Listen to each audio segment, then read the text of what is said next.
Hi hello welcome to eagle media works and you're watching eagle sports.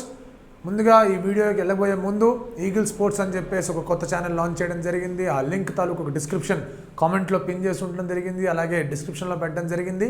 And అందులో ఇవాళ పెట్టిన video Rohit Sharma గురించి. So please go there also. ఇక్కడ ఎలాగైతే మమ్మల్ని ఎంకరేజ్ చేస్తున్నారు అక్కడ కూడా ఎంకరేజ్ చేయండి. అండ్ ఈ వీడియో విషయానికి వచ్చేస్తే కనుక India's best bowler in the recent past Jasprit Bumrah గురించి మాట్లాడడానికి ముందుకు రావడం జరిగింది. బుమ్రా గురించి చూసుకుంటే కనుక ఇర్రెస్పెక్టివ్ ఆఫ్ ఫార్మాట్స్, అంటే టెస్ట్ కానివ్వండి, వన్డే కానివ్వండి, T20 కానివ్వండి, ఎప్పుడు కూడా ద మోస్ట్ బ్యాంకబుల్ బౌలర్గా బుమ్రా గత 1.5 years అంటే 18 monthsగా 20 monthsగా ఎదుగుతూ వస్తూ ఒక భరోసా ఇస్తూ వచ్చాడు. ఐపీఎల్లో కూడా తన సత్తాను చాటుకుంటూ రావడం జరుగుతూ వచ్చింది. 2017 వరల్డ్ కప్ ఫైనల్ దగ్గర నుంచి బుమ్రాలో ఒక సపరేట్ బౌలర్ని చూస్తూ వచ్చాం. అంతకుముందు కూడా మంచి క్యాలిబర్ ఉన్న బౌలర్, బట్ అక్కడి నుంచి చూసుకుంటే కనుక బాగా ఇవాల్వ్ అవుతూ అండ్ డెత్ బౌలింగ్లో బాగా కంట్రోల్ చేసుకుంటూ less than 6 runs per over economy 50 overs గేమ్లో తనకు ఉంది అంటే కనుక యార్కర్ మీద కానివ్వండి, స్లో రన్స్ మీద కానివ్వండి, స్లో బౌన్సర్ మీద కానివ్వండి, తనకున్న గ్రిప్ ఏంటో ఒకసారి మనకు అర్థమవుతుంది. బుమ్రా టెస్ట్ బౌలర్ కాదు అని చెప్పేసి చాలామంది అన్నారు, బట్ సౌత్ ఆఫ్రికా కానివ్వండి, ఇంగ్లాండ్ కానివ్వండి, ఆస్ట్రేలియాలో కానివ్వండి, Bumrah has been the most successful bowler. So అలాంటి బుమ్రా వరల్డ్ కప్ ముందు ఎలా తను సంసిద్ధం చేసుకోవాలని చెప్పేసి కూడా చాలామంది మాట్లాడుతూ వచ్చారు. న్యూజిలాండ్లో జరిగిన మ్యాచెస్కి బుమ్రాకి రెస్ట్ ఇవ్వడం జరిగింది, which is a very very good thing. ఎందుకంటే ఒక ఫాస్ట్ బౌలర్ని ఎక్కువగా ఎగ్జాస్ట్ చేయించకూడదు. టైమ్లీ బ్రేక్స్ కానివ్వండి, టైమ్లీ గ్యాప్స్ కానివ్వండి తన కెరీర్లో ఇస్తూ ఉంటే కనుక ఇంకా అంటే ఆ పదును అనేది ఎక్కువ అవుతూ ఉంటుంది, ఆ పేస్లో కానివ్వండి, ఆ స్వింగ్లో కానివ్వండి. అండ్ ఇప్పుడు ఆస్ట్రేలియాతో జరగబోయే T20 సిరీస్కి మళ్ళీ Bumrah is back. And Bumrah is back అంటే ఇక్కడ చూసుకుంటే మీరు బుమ్రా భువనేశ్వర్ గురించి ఎప్పుడు కూడా మనం పార్ట్నర్షిప్స్తో మాట్లాడుకుంటూ వచ్చి ఇప్పుడు భువనేశ్వర్ కుమార్ T20 సిరీస్లో లేడు. వర్క్లోడ్ మేనేజ్మెంట్ భాగంలో తనకు కూడా రెస్ట్ ఇవ్వడం జరిగింది. ఇంకెవరన్నా ఎక్స్పీరియన్స్ పేసర్ షామీ రూపంలో ఉన్నారంటే కనుక షామీ కూడా లేడు, తనకు కూడా రెస్ట్ ఇవ్వడం జరిగింది. సో జస్ప్రీత్ బుమ్రా మీద ఎక్కువ ఓనస్ ఉంది, ఎక్కువ రెస్పాన్సిబిలిటీ ఉంది. ఎందుకంటే ఆ తర్వాత if you observe Siddharth Kaul లాంటి ఇన్ఎక్స్పీరియన్స్ బౌలర్స్ అలా బాగా వేయగలరు, బాగా వేశారు, బట్ దెన్ ఇంటర్నేషనల్ ఫార్మాట్లో వాళ్ళు కొంచెం experience. Umesh Yadav very very inconsistent, అంటే బౌలింగ్లోనే కాదు టీంలోకి రావడం, టీం నుంచి బయటకు వెళ్ళడంలో కూడా ఒక ఇన్కన్సిస్టెన్సీ ఉంది. సో ఇలాంటి బౌలర్స్తో జస్ప్రీత్ బుమ్రా ఇక్కడ ఉంది, he has to lead the attack అన్నప్పుడు చాలా జాగ్రత్తలు తీసుకోవాల్సిన అవసరం ఉంది. ఒకటి ఏంటంటే కనుక ఎక్కువ పర్ఫార్మెన్స్ మీద బుమ్రా దగ్గర నుంచి వస్తుంది కాబట్టి బుమ్రాకి ఎక్కువ ఓవర్స్ ఇవ్వడం, లేదా బుమ్రా మీద నువ్వే పర్ఫామ్ చేయాలి, నువ్వే వికెట్ తీసుకురావాలి అని చెప్పేసి ఒక రకమైన రెస్పాన్సిబిలిటీ పెట్టేస్తే అది ప్రెషర్గా మారకూడదు. అండ్ ఇలాంటి సిచ్యువేషన్స్లో when there is no regular bowler to support you, అప్పుడు ఉన్న మెయిన్ బౌలర్ మీద ప్రెషర్ పడే అవకాశాలు చాలా ఎక్కువగా ఉంటాయి. అలాంటి సందర్భాలు జరిగాయి కూడా ఇండియన్ క్రికెట్ టీం పరంగా చూసుకుంటే కనుక. But to make things very very positive for him, ఇండియాలో జరుగుతోంది. స్పిన్ ట్విన్స్ ఉంటారు, స్పిన్ ట్విన్స్ లేకపోవచ్చు, యుజ్వేంద్ర చహల్ ఉన్నాడు ఆస్ట్రేలియాకి అగేన్స్ట్, యుజ్వేంద్ర చహల్ చాలా బాగా వేయగలడు. అండ్ అలాగే ఉమేష్ యాదవ్ ఇన్కన్సిస్టెంట్గా ఉంటాడే తప్ప తను కూడా బాగా వేసిన సందర్భాలు ఉన్నాయి కాబట్టి టూ మచ్ ప్రెషర్ లేదు, but there is little bit of pressure.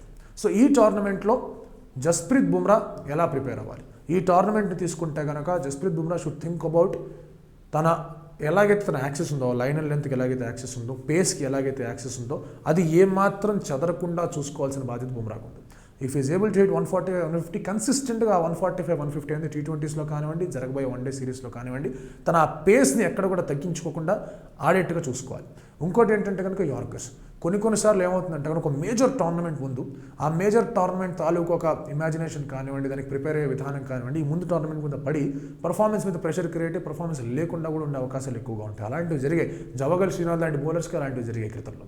So అలాంటిది జరగకుండా ఉండాలంటే కనుక సింగిల్ పాయింట్ ఎజెండాతో ఎక్కువగా విక్టరీ గురించో, లాస్ గురించో, లేదా నేను ఏదో చేయాలని ఆలోచించకుండా ఒక కంప్లీట్ హ్యాపీ స్పేస్లో ఉంటూ 150, 145 మార్క్ కొట్టుకోవడం, అలాగే యార్కర్స్, స్లోవర్ బౌన్సర్స్, ఇంకేదన్నా కొత్త డెలివరీ ఏమైనా డెవలప్ చేయగలిగితే. ఎందుకంటే బుమ్రా ప్రతి టోర్నమెంట్కి ఏదో కొత్తగా డెలివరీ డెవలప్ చేస్తుండడం, బ్యాట్స్మెన్ కన్ఫ్యూజ్ చేయడం చూస్తూ ఉంటాడు.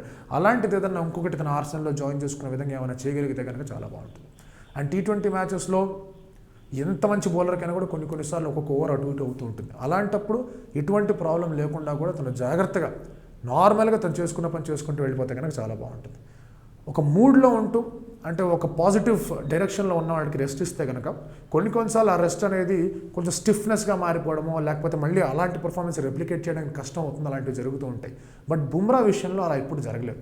ఎప్పుడైనా తను ఒక గ్యాప్ తీసుకొని టెస్ట్ మ్యాచెస్కి వచ్చినా కానివ్వండి, లేదా వన్డే మ్యాచెస్ ఇంజరీ తర్వాత వచ్చినా కానివ్వండి, ఐపీఎల్లో కొంచెం తను ఒక ఫస్ట్ ఫ్యూ మ్యాచెస్లో కొంచెం నార్మల్గా వేసినా ఆ తర్వాత నుంచి పుంజుకున్నా కానివ్వండి, ఎప్పుడైతే whenever there has been a gap or whenever there has been a dip in his performance, ఆ నెక్స్ట్ గేమ్లో we're just waiting for one game అనమాట. ఆ వన్ గేమ్ పడిందంటే కనుక బుమ్రాకి మళ్ళీ పర్ఫార్మెన్స్ తీస్తాడు, కుమ్మేస్తాడు. అండ్ ఆల్రెడీ బుమ్రాకి ఆస్ట్రేలియా మీద మంచి రికార్డు ఉంది, టెస్ట్లో కానివ్వండి, ఓడిఎస్లో కానివ్వండి చాలా మంచి రికార్డు ఉంది. కాబట్టి now Bumrah can actually think about ఆ రికార్డ్ని ఎలాగైతే మెరుగుపరుచుకోవాలి, ఎలా నేను చేసుకోవాలి, ఇంకా ఎలాంటి వికెట్స్ నేను తీసుకోవాలి. అండ్ వరల్డ్ కప్ ముందు కనుక if he is in some complete good form, అది ఇండియన్ క్రికెట్కి తనకి ఎంత మొరాల్ బూస్టర్ ఒకసారి ఆలోచించుకోవచ్చు మనం. వెంటనే ఐపీఎల్ కూడా ఉంది, అది కూడా ఒక ఎగ్జాస్టింగ్ టోర్నమెంట్. ముంబై ఇండియన్స్ ఆడబోతున్న మెయిన్ ప్లేయర్ అక్కడ, అండ్ వాళ్ళకు కూడా చాలా సుదీర్ఘంగా ఉంటుంది, 60 మ్యాచెస్ ఆడాలి అండ్ అదంతా ఉంటుంది కాబట్టి అక్కడ కూడా మేనేజ్ చేసుకుంటూ ఉండాలి. తను ఎగ్జాస్ట్ కాకుండా ఉండాలి, at the same time performance dip కాకుండా ఉండాలి, ఫిట్నెస్ లెవెల్స్ అనేది చాలా గట్టిగా ఉండాలి. So for this gap has been a very timely gap. చాలా చక్కటి గ్యాప్ అనేది తనకు వచ్చింది ఈ ఆస్ట్రేలియా టెస్ట్ సిరీస్ అయిపోయిన దగ్గర నుంచి. సో ఈ గ్యాప్ని ఎంత పాజిటివ్గా యూటిలైజ్ చేసుకుంటాడు, ఎలా పర్ఫామ్ చేయగలుగుతాడు, అండ్ అలాగే ఐపీఎల్ షెడ్యూల్ ఆ ఎగ్జాషన్ అంతా ఉంది కాబట్టి దాని నుంచి ఎట్లా ఆ ఫెటీగ్ అనేది రాకుండా ఎట్లా కాపాడుకుంటాడు అనేది very very interesting aspect from Bumrah's point of view. From captain's point, Virat Kohli point of view నుంచి చూసుకుంటే కనుక ఎక్కువ ప్రెషర్ పెట్టకూడదు. ఈవెన్ ఒకవేళ కనుక మ్యాచ్ మన చేతిలో లేకుండా పోయినా, లేకపోతే రన్స్ ఈజీగా వెళ్ళిపోతున్నా, బుమ్రా వచ్చి వికెట్ తీస్తాడు కదా, బుమ్రాను ఉంటే వికెట్ తీయాల్సిందని మాట్లాడకుండా ఎంజాయ్ చేయనివ్వాలి ఈ స్పేస్ అనేది. ఎందుకంటే వరల్డ్ కప్కి he's your best bowler. Let us not pressurize him అనేది ఆలోచన క్యాప్టెన్కి, కోచ్కి, మిగతా సీనియర్ ప్లేయర్స్ అందరికీ కూడా రావాలి. At the same time Rohit Sharma కూడా అతను జాగ్రత్తగా చూసుకోవాలి. ఎందుకంటే ఐపీఎల్లో Rohit Sharma is going to deal with Bumrah. So ఐపీఎల్లో తన మీద ఎగ్జాషన్ పడకుండా, ఎక్స్ట్రా ప్రెషర్ పడకుండా, ఫెటీగ్ అనేది రాకుండా రోహిత్ శర్మ కూడా బుమ్రా మీద అంతే బాధ్యత ఉంది ఎంతైతే కోహ్లీకి ఉందో. సో కోహ్లీ, రోహిత్ శర్మ, బుమ్రా వీళ్ళిద్దరూ బుమ్రాని ఎంత కంఫర్ట్ స్పేస్లో ఉంచుతారనేది very very interesting thing to watch in the next coming days. మీరేమనుకుంటున్నారు కామెంట్ రూపాయలు తెలియజేయండి. ఈ వీడియో కనుక మీకు నచ్చితే లైక్ చేయండి, కామెంట్ చేయండి, షేర్ చేయండి. ఇలాంటి మరిన్ని వీడియోస్ కోసం please subscribe to eagle media works. And ఇందాక నేను చెప్పినట్టుగానే ఈగిల్ స్పోర్ట్స్ అనే యూట్యూబ్ ఛానల్ ఒకటి స్టార్ట్ చేసాం, సబ్స్క్రైబ్ చేయండి. మోర్ క్రికెటింగ్ అప్డేట్స్ వస్తాయి, తెలుగులోనే కాదు హిందీలో, ఇంగ్లీష్లో కూడా వస్తాయి. అండ్ ఇవాళ రోహిత్ శర్మ గురించి వీడియో ఉంది అక్కడ, please go there, please do subscribe and please encourage and support us. Thank you so much. Like and subscribe Eagle Media Works.